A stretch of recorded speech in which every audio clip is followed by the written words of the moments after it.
to The Insomniac Show with Nicolette and Bryan.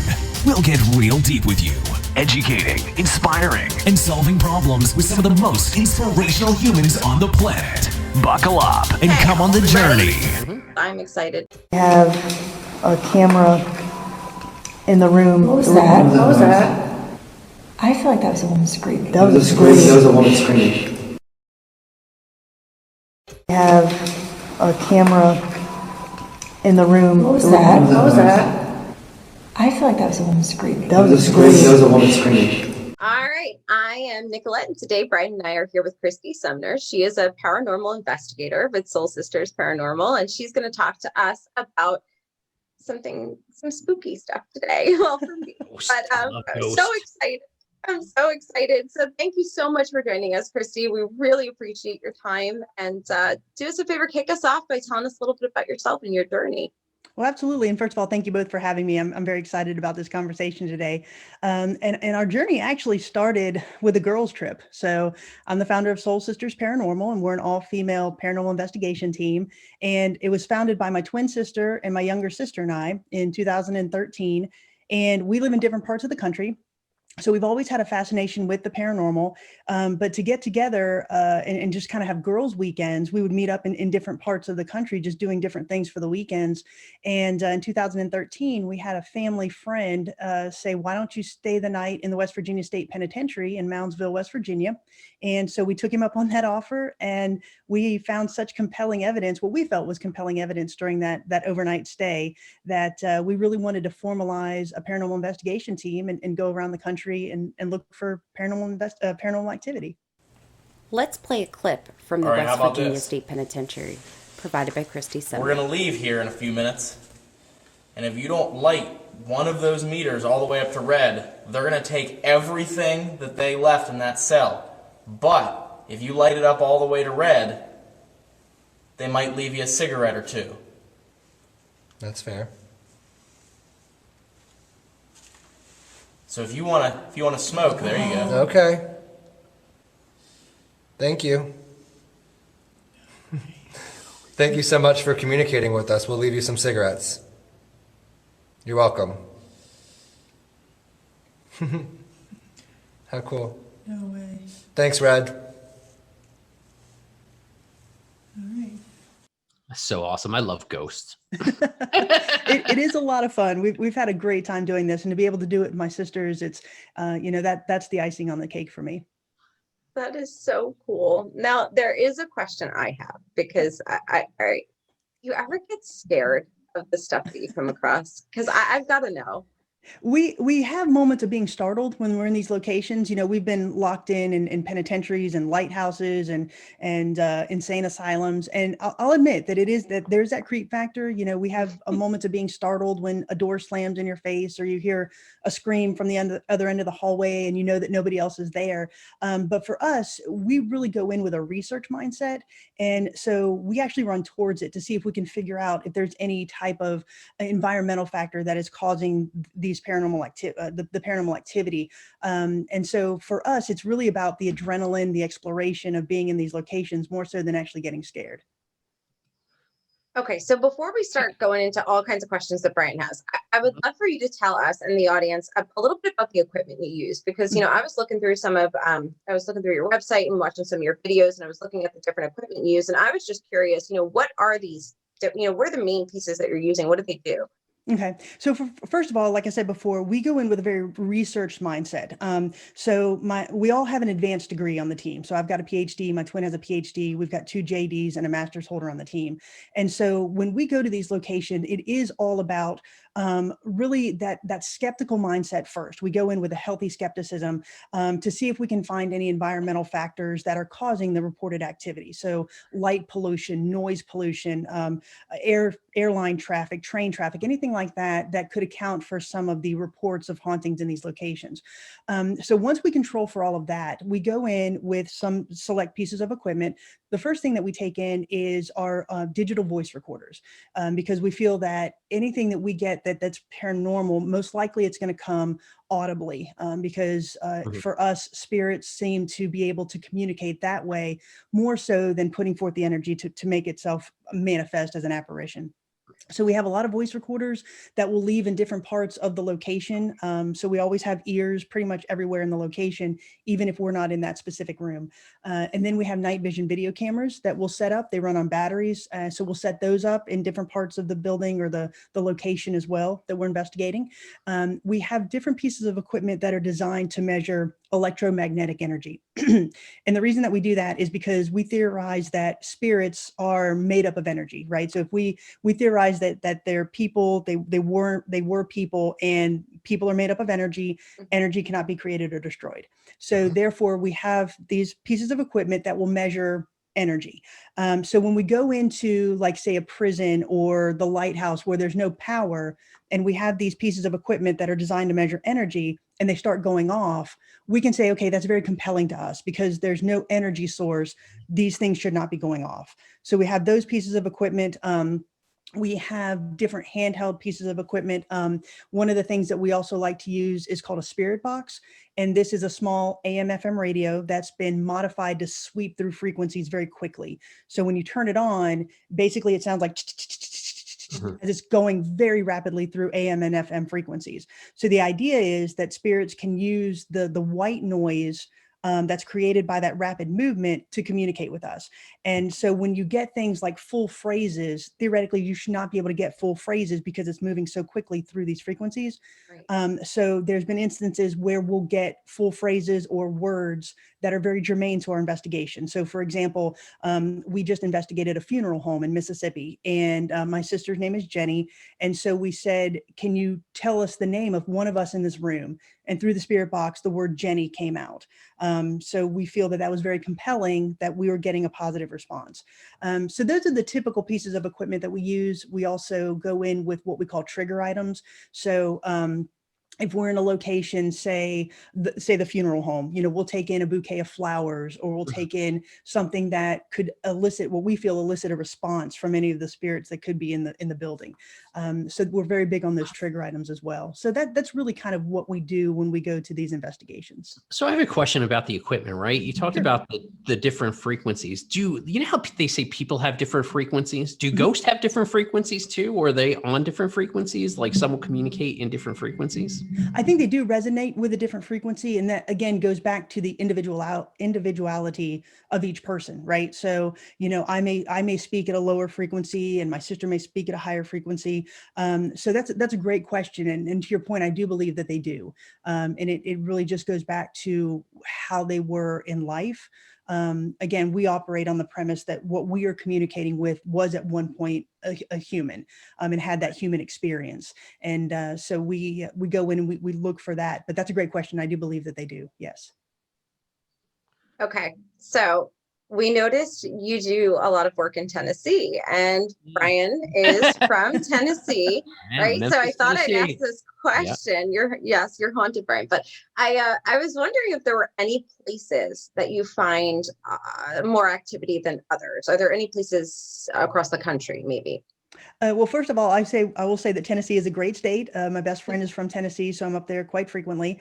And so we've had the opportunity to investigate several places there. One of the places that we've investigated a few times is called Brushy Mountain State Penitentiary, and that's in Petros, Tennessee, which is about an hour away from Knoxville. And so it was a maximum security prison. It was in operation, from 1896 to 2009, and it was where the worst of the worst were housed. James Earl Ray was housed there after he shot Martin Luther King, and so it's a very high energy place, if you will. It's nestled in the mountains, and so we believe that place is really charged with a couple of things. First of all, you've got that Native American influence because it's in the mountains of the in Tennessee, and it has that type of influence because it has that Native American culture, that history behind it. And then also, when you go into a place like a prison or an insane asylum, these are places where there was a lot of negative emotion in its existence, right? So when you're in a prison, there's really not a lot of happy times when you're there behind bars. So I think that negative emotion really permeates the walls of some place like Brushy Mountain State Penitentiary. So when we were there, we've investigated, like I said, a couple of times, and we were able to capture what we feel is very compelling evidence. Let's listen to that evidence now. Did y'all hear that? No, what was it? Y'all didn't hear that? The hottest?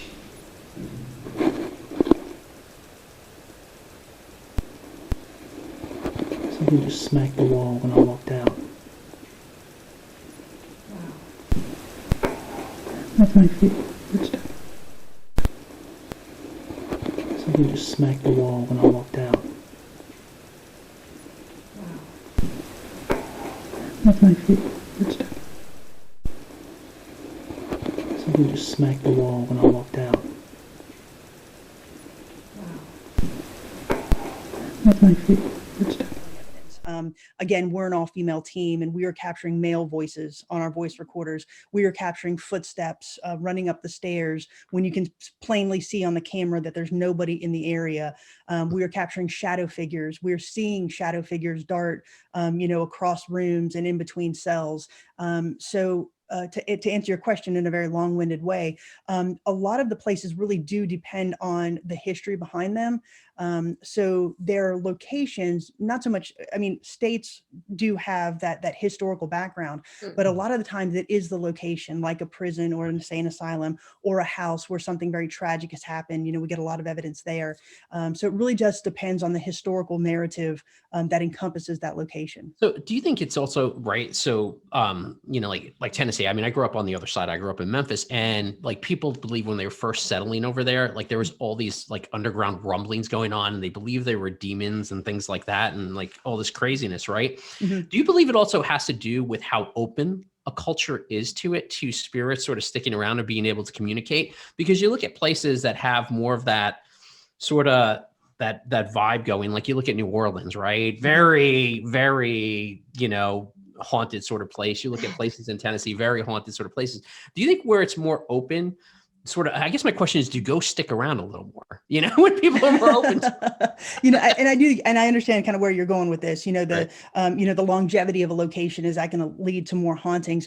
And I think in some instances it does, and then when you have that large cluster of populous people or populations where you have a lot of deaths or a lot of tragic events, New Orleans, God bless it, it has seen so many things throughout its history. So you do have those tragic events, that negative energy, if you will. So there are instances where the culture does play a part in that.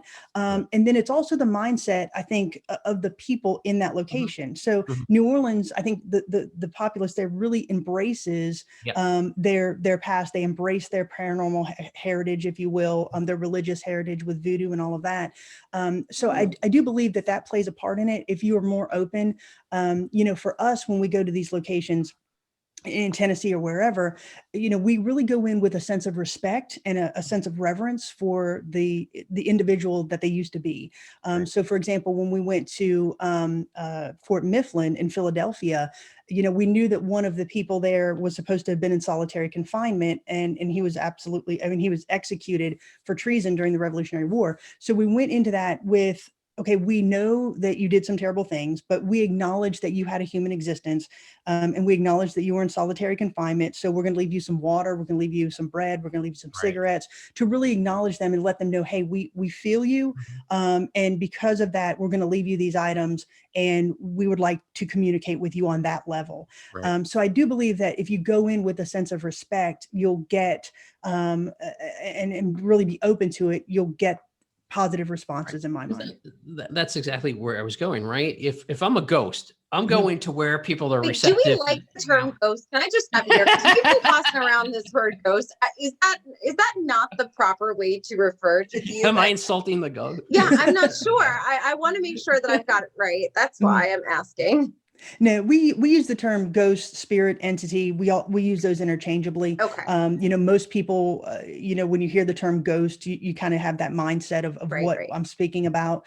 We'll also refer to it as spirit or entities as well when we go to these investigations. Okay. All right. I just wanted to make sure that we weren't being disrespectful to the spirits. So, I want to make sure I got it right. I like my ghost. That's okay. It does. I do. Yes. Yeah. Sorry, Bryan. Go ahead. No, that's okay. But what I was saying is, if I was a ghost, I would definitely I would stay in a place, honestly, that people were more open. I would want to communicate, right? I guess because I don't shut up, but you get my point. Like, I would want to communicate with people. So I would want to be in a place that was more open and receptive to me as a spirit, right? Right. Absolutely. And again, I think that's what we feel when we go to these locations. I also think that it helps that we're an all-female team. I'm not saying that any of us are empathic per se, but I do think that females come at things with a little bit more empathy than an all-male team or a co-ed team. So for us, we go in with that mindset of, we're respecting you for who you were. You may have been, a murderer, a serial killer, or whatever, but you did have a human existence, and we want to speak to you or communicate with you on that level. And so we don't go into a location and try to provoke.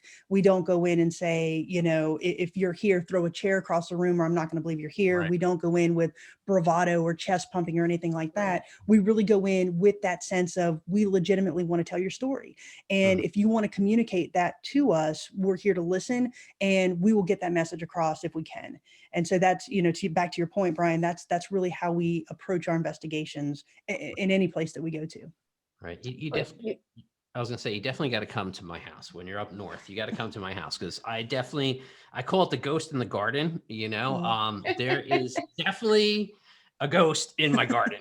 So I would love to come. I absolutely love to come and investigate your house. I'll tell you a crazy story. So one day, it was when, we first moved in, and, my girlfriend was watching my daughters, and I was backing out of the driveway, and over a sudden, I swear some little kid was running towards my car from the door of the house to where my car is. And my driveway's we live in a really, really old area, and I am positive there was a little kid running towards so I stopped, my brakes, because I thought it was one of my daughters maybe ran out of the house. Right. Right. And it was gone. I mean, it was a little kid running towards my car, completely, like, I don't want to say glowing, but very misty white, and out of the corner of my eye, I really thought it was one of my daughters, and I am positive it was there. And there's definitely some stuff going on here, but it's not, and it's weird because it's all happy stuff. There's nothing, I don't feel anything negative. You know what I mean? And I keep, and I know I was telling Nicolette the story. I keep yelling at my girlfriend to stop saging the house, because I'm like, they're good spirits. Leave them alone. Like, leave my ghosts alone, he said. Right? It's that they're here. I'm fine with it, So that's fantastic. I want to hear them. I want to see them. You know what I mean? It's good. They're protecting this place is the way I see it. And that's, that's what we find a lot of when we get called in to investigate a house or a business. A lot of people really just want validation that they're not crazy. When somebody contacts us, really the first thing that they say is, don't think I'm crazy, but and we really don't. We do believe that they're having some type of an experience. We'll go in with that healthy skepticism, and if we can find environmental factors to say, okay, this is what is causing this, then we'll tell the homeowner that. But in most cases, they're happy with what they find. It's like they're not hurting me, they're nothing negative, but I just want validation or somebody else to see what I'm experiencing. So like I said, I would love to get to your house and do an investigation for sure. Well, the town I live in is a really small, like, old fishing community out on Long Island near Fire Island. Okay. And there are tons of ghost stories in this town. Like when you talk to people who live here, because it's just really old. There's all these old mansions on these lakes over here. It's really cool. It's on the water, on the bay where the ocean goes out. But there's like all these really old turn of century mansions. It's actually really cool. And there's a ton of ghost stories. So definitely come up here. Yeah, absolutely. Film an episode wait till the summer. Wait till the summer. Wait till it's warm. I'll come meet you and we'll film. Yes, let's plan that, because I would absolutely love that. We actually were in Sleepy Hollow, New York last year. We're on the way to the Lizzie Borden House in Massachusetts. But I would absolutely love to get back to New York and actually spend like a week or so there just doing different investigations. Absolutely. Any cool stuff up in Sleepy Hollow?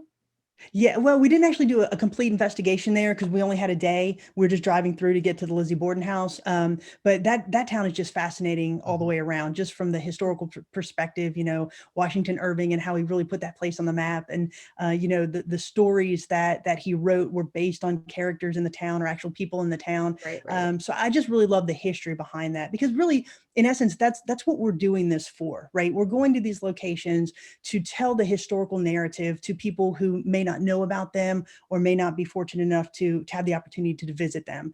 So if you watch any of our videos, you'll see that we do a very detailed deep dive into the historical significance behind the location, and then we'll follow that up with any paranormal evidence that we may find at that location. But for us, the history is really the driving part of what we do. And so to get to Sleepy Hollow, to get to that area, an area that's so rich in history, to us is just fascinating.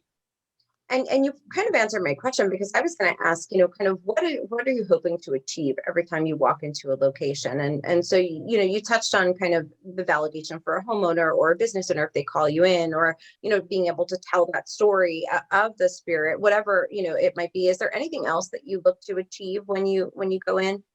Well, when we first started this, honestly, it was just a way for my sisters and I to get together on a weekend and do something fun and unique. Go to Iowa to investigate the Villisca Ax Murder House, or go to Philadelphia to investigate Fort Mifflin, and just something different. So for us, it never really started as this epic journey that it has become. But when we go to these locations, for us, it's these locations that we can have a very tactile experience with history, right? So we go into Fort Mifflin and we're touching the bricks of Revolutionary War soldiers or Civil War soldiers.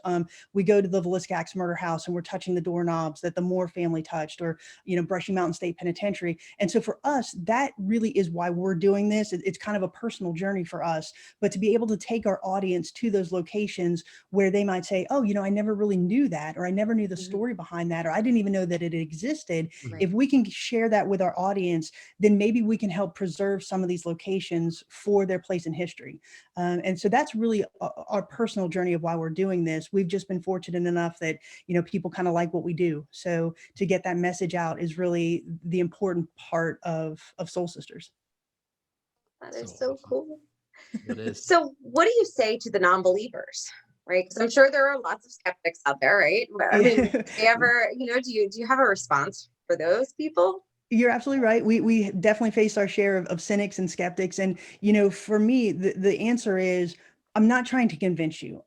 To say that what I'm doing is the end all be all in paranormal investigations is like telling you that my religion is correct. And I'm not going to convince you of that.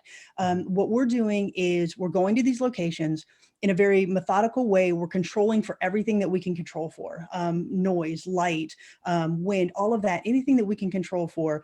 And then when we control for those, everything else to us is something that in that moment is unexplainable. And that's what I'm putting forth. Now, if somebody wants to come to us and say, oh, I think it could have been this, this, and this, I absolutely want to have that conversation. But for us, if honestly, the answer is, if you don't believe in what we're doing, that is absolutely fine. I'm not trying to convince you. There are other YouTube channels you can watch. There are other things that you can watch, and go for it. And that's perfectly fine. You're not going to hurt my feelings at all. But for us, we're trying to put forth the evidence that in the moment we were there, and absent anything else, this is what we found. And that's really how we approach that. That is super awesome. I think so. Well, thank you.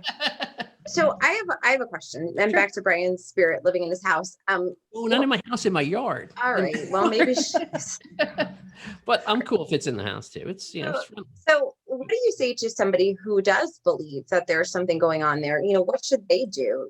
And let's say they haven't gotten you in there. What should they do? Should they do anything?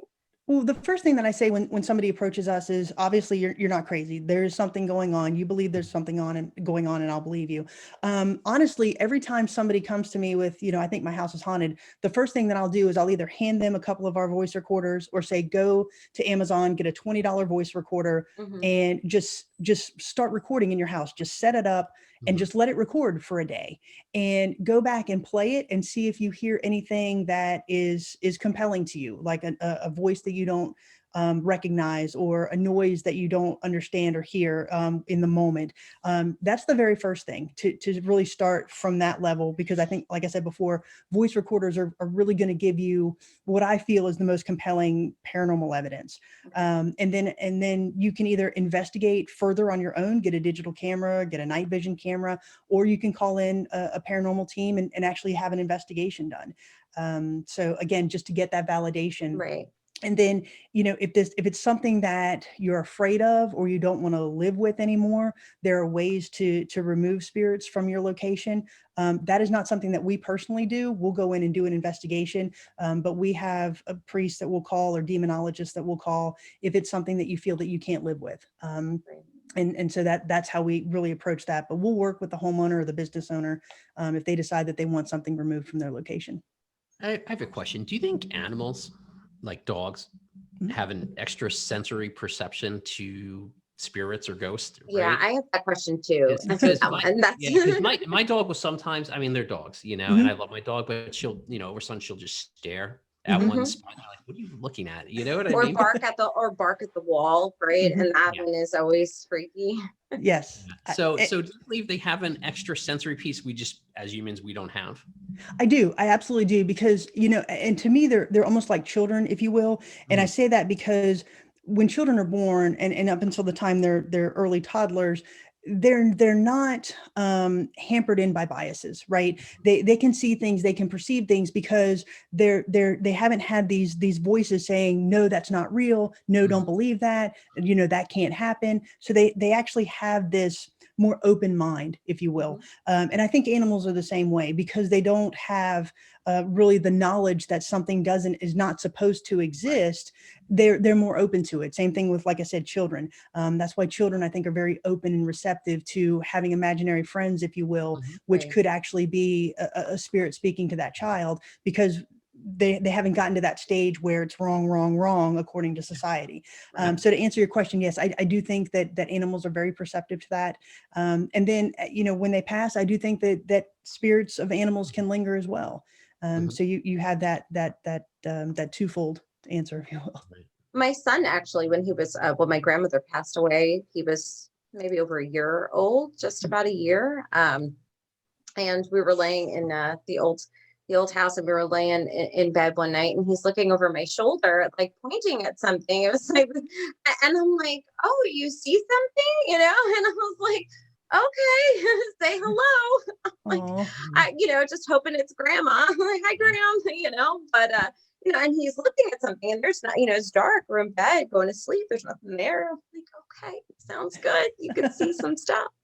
And Kristy, you bring up such a good point too. Like, people, I hate when this happens. People think they know what's possible, so they influence other people to know what's possible and not possible. Like, you don't know if there are spirits out there. You know what I'm saying? Like, so don't tell people there aren't, in my opinion. Like, if you don't truly know, your belief is different than what something is real, right? And it's real kudos to you guys trying to actually go out there and prove these things are, in existence. So, or tell the story, right? Tell the story of Yeah, thank you for that. So cool. For us, it's interesting sometimes, because I do a lot of interviews. I get asked to speak a lot.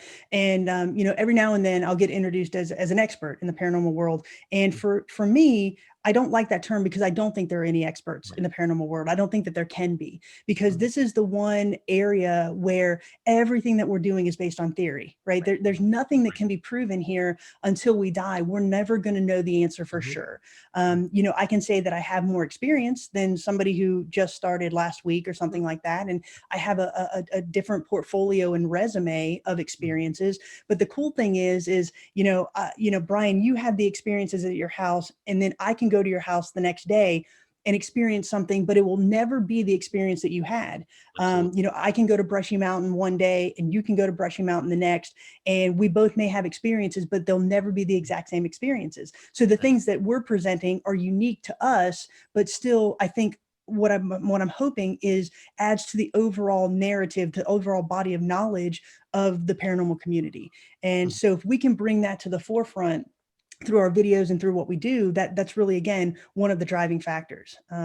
Because when you tell somebody that you're a paranormal investigator, they either look at you like you have three heads, or they want to tell you their ghost story, right? That's kind of the extremes of what we get. And I think that a lot of times the exposure that some of our audience has is really to either YouTubers or to those on television who their job is to build an audience base, right? Their entire livelihood is based on the scare factor or finding things. for sensationalism. Right. So for us, what we also want to try to do is kind of elevate this subculture, if you will, into a more professional conversation. So that's why when we put together these videos, we come at it from a very historic perspective, and then catapult it into, these are the things that we found that we just can't explain. So that's really what we strive to do with all of this.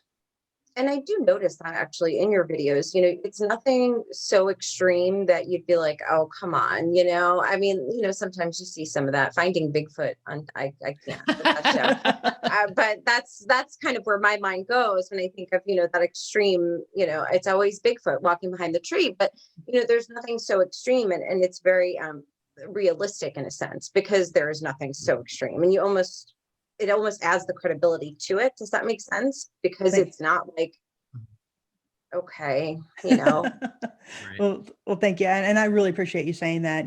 I also get asked a lot of times, because a lot of our videos do have a couple thousand views. So I get asked, why aren't you monetizing your videos? And for us, it just really goes back to that credibility factor. I feel that if I'm monetizing, then the audience member might say, oh, well, then if you're monetizing because you want more views, then you're going to sensationalize or fake things to get more views, to get more money. And so for us, that it was really a struggle for me at first. And then I was like, no, I'm not going to monetize this, because I do want people to say they're putting it out for a legitimate reason. They really want that story told, that evidence told. And so that was another thing that we really struggled with. But for us, it was just one of those things for legitimate purposes, that we decided we didn't want to do it.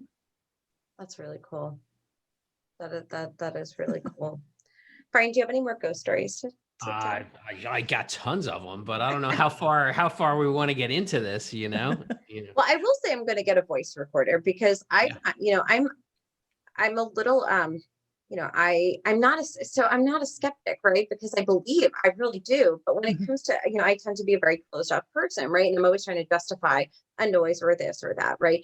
But I've lived in this particular home for little over maybe coming up in a year and a half, and there's a very negative energy here, and it's kind of displayed itself even in my life, like since like everything negative that you could imagine has gone on in this home since we've moved since we've moved in. And there's something about it that you hear the creaks, and sometimes I feel the cool breeze coming from nowhere, or I see something out of the corner of my eye, but I'm just like, oh, I'm tired, or I've got, but do you ever feel like there's just a negative energy somewhere? Like you mentioned in those places, but have you ever gone into maybe, residences where there's just like a negative vibe there? Does that make sense? No, absolutely. You're absolutely right. And we have had that experience. We'll go into a residence and it just, it's darker, if you will, or it feels a little heavier. It's hard to translate those feelings, but it's a little heavier. Right. And we have experienced those. And again, we'll work with the homeowners to say, okay,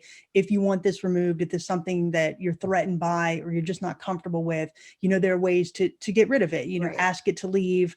You can sage the house, you can call in a priest or a demonologist and really take care of that.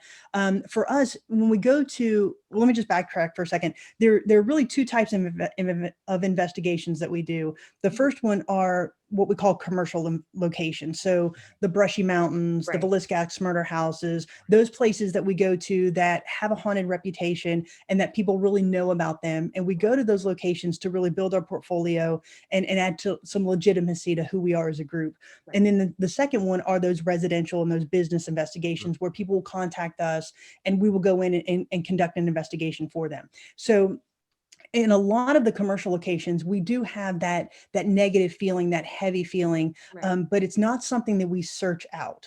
So for example, when we went to Brushy Mountain State Penitentiary, the reports are that there is a more negative spirit that lives in one of the auditoriums, that stays in one of the auditoriums.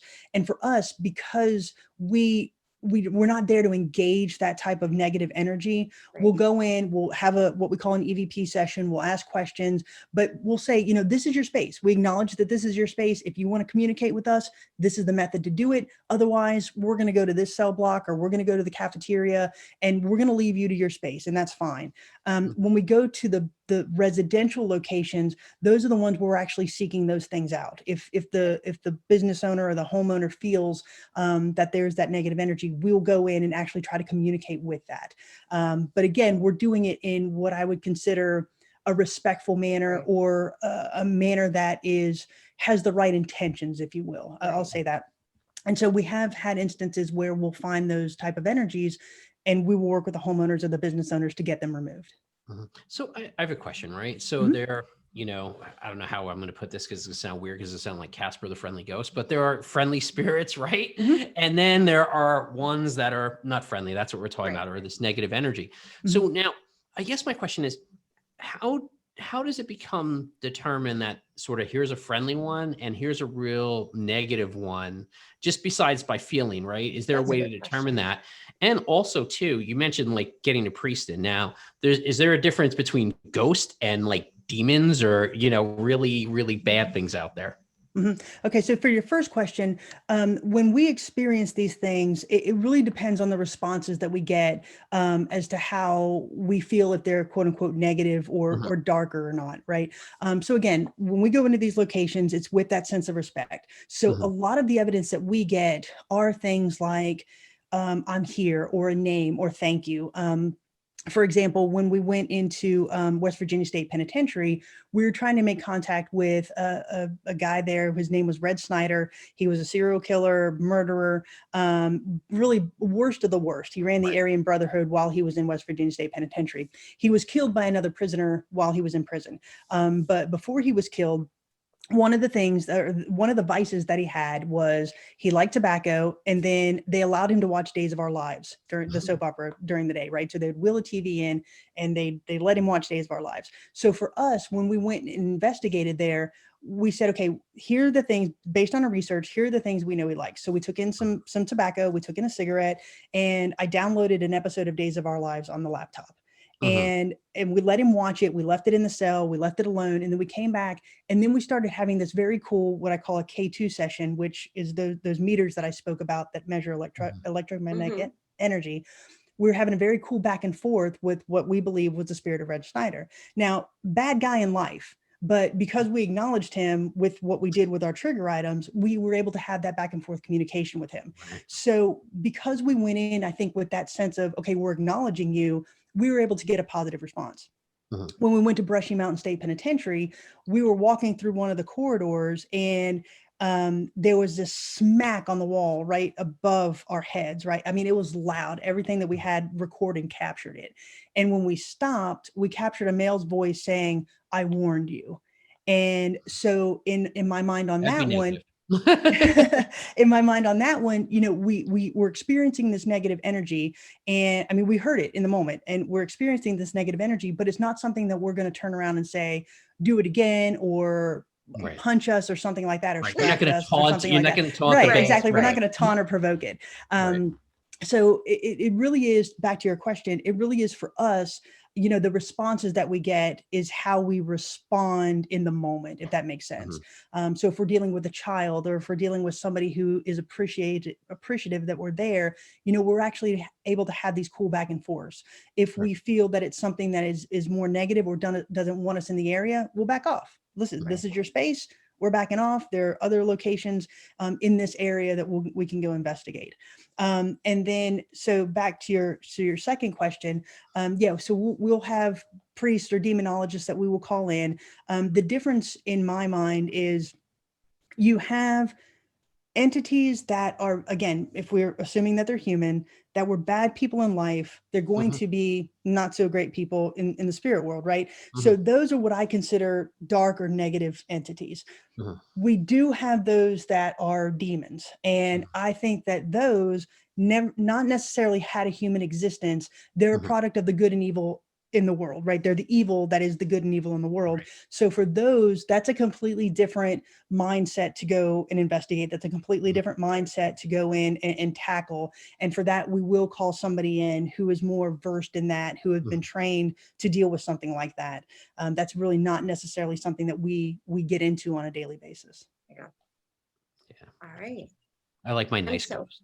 We like the nice ghosts too. I like my nice. You know, we've been very fortunate in the locations that we've gone to. Like I said at the beginning, we've had these moments where we're absolutely startled. You know, we were sitting in Brushy Mountain State Penitentiary, and there was 5 of us, and we had several pieces of equipment in the middle of the gymnasium, and they all had different lights on them, and it's completely dark except for these little lights that are in the middle of the gymnasium, and we're back probably about 15 feet.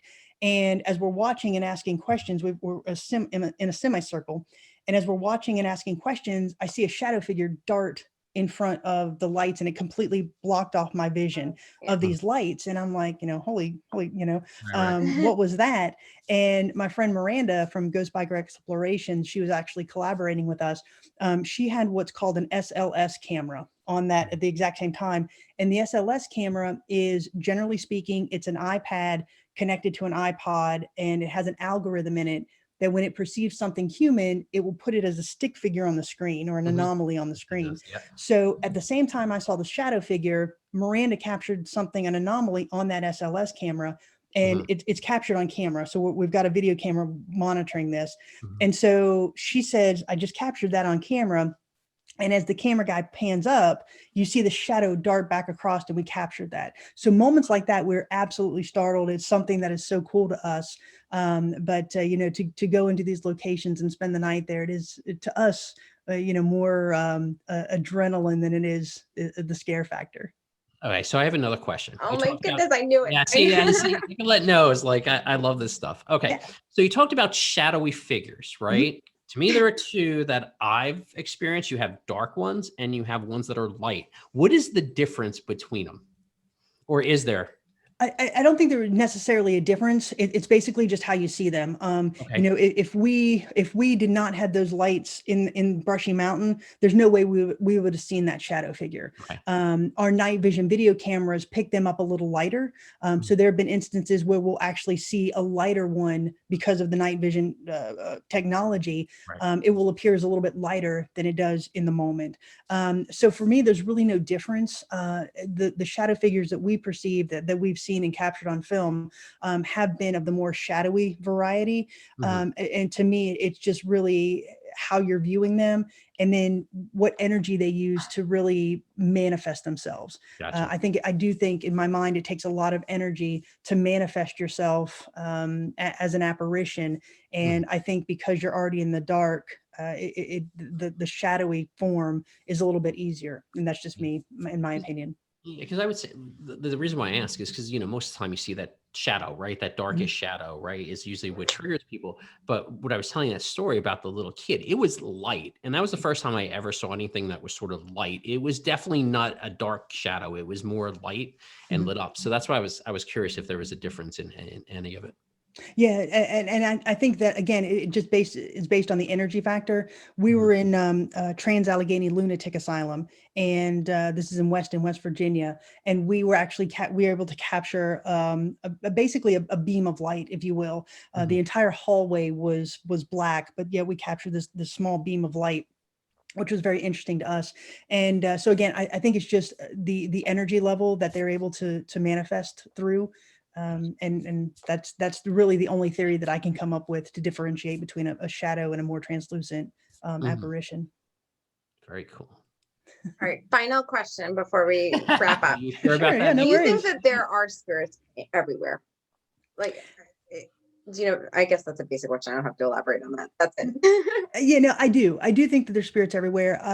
I think the thing is that we've been so conditioned to not listen and not to really go in with the mindset that they're there, that we're just not trained to listen or to see them. You know, that's why I think a lot of people can dream and have dreams about loved ones or past or those that have passed, or historical figures, because when you're dreaming, your mind is in that state where it's not hampered by the biases of life, right? Of people telling you, no, that doesn't exist. No, that's not possible. No, that's not real. So I think that's why when your mind is open during sleep, you're able to perceive things a little bit differently. And I think that's what you can do in life as well. You know, while you're working and being in this environment, I do think that their spirits are with us. Now, I think that there are some times or instances where, if I'm sitting in this room right now, I don't think there's a spirit with me per se, but I think the opportunity is there if they wanted to present themselves. One question I do get asked a lot is why are ghosts or spirits always old, like, right, from the Revolutionary War or the Civil War? And my answer to that is they're not. I actually had the opportunity to communicate with what I feel was my grandmother, who died in 2016. And so it's just the fact that I'm open to it and receptive to it, that I'm able to see them or perceive them. Again, not saying that I'm empathic or a medium or anything like that, but I listen, and I'm open to the fact that I can possibly see them if they want to reveal themselves to me. And so to answer your question in a very long-winded way, I do think that there are spirits or entities that are around us. Yes. Awesome.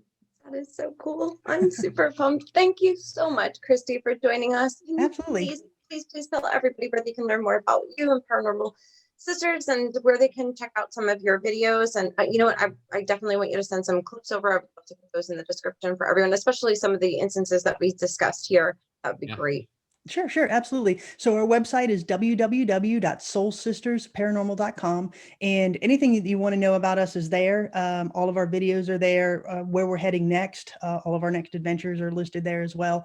And so that's really the main source of information. We're also very active on Facebook under Soul Sisters Paranormal, and we're also on Instagram under Soul Sisters Paranormal.